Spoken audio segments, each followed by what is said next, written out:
ہم نے سنا ایک صاحب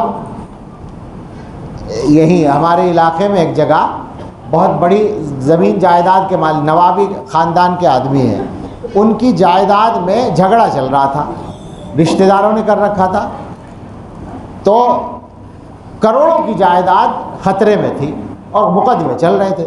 یہ ابھی 10-15-20 سال پہلے کی بات ہے۔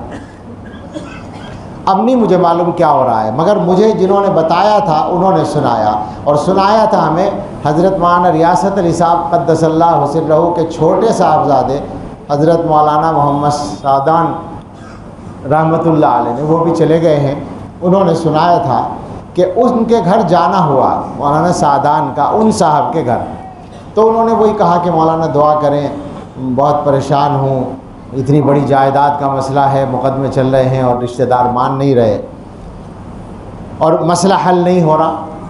تو مولوی سعدان یہ کہتے تھے، وہ مجھ سے چھوٹے تھے، میرے بھائی کی طرح تھے میرے لیے، اس لیے میں ان کو سعدان ہی کہتا تھا۔ وہ یہ کہتے تھے کہ میں نے ان سے یہ کہا کہ ذرا یہ بتائیے کہ یہ جائیداد اگر نہ ملے آپ کو تو آپ کے پاس اس کے علاوہ کچھ اور جائیداد ہے؟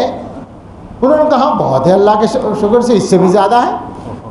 یعنی ساری جائیداد کا مسئلہ نہیں تھا، وہ تھوڑی ان کی جائیداد میں سے کچھ حصے کا تھا۔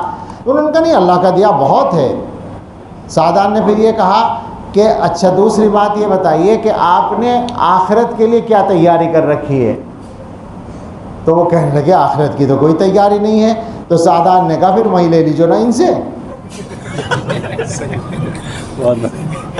یہاں کہیں کو لڑ رہے ہو، چھوڑ دو، وہی لے لیجو، نیکیاں کام بن کے مل جائے گی، آخرت کی تیاری تو آپ خود ہی کہہ رہے کر نہیں رکھی، وہاں ضرورت پڑے گی وہاں لے لیجو۔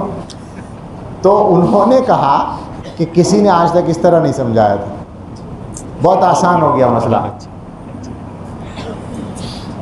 حقیقت یہ ہے کہ یہ مزاج بن جاتا ہے اگر نور ایمان دل کے اندر داخل ہو جاتا ہے، پھر اس کے نزدیک یہ مسئلے ہی نہیں رہتے۔ آپ غور کریں ایک بات پر، ابھی مثال ذہن میں ڈالی اللہ نے، آپ ہیں اور آپ کے گھر میں چھوٹے چھوٹے بچے ہیں، وہ بچے ٹافی پر لڑتے ہیں، آپ کو کیسا لگتا ہے؟ کیا آپ تصور کر سکتے ہیں کہ اپنے کسی ہم عمر آدمی سے ٹافی پر لڑیں گے؟ آپ بچے کو ٹافی پر لڑتے ہوئے دیکھ کر آپ کو یہ لگتا ہے بچے ہیں بیچارے، بچکانہ حرکت ہو رہی ہے۔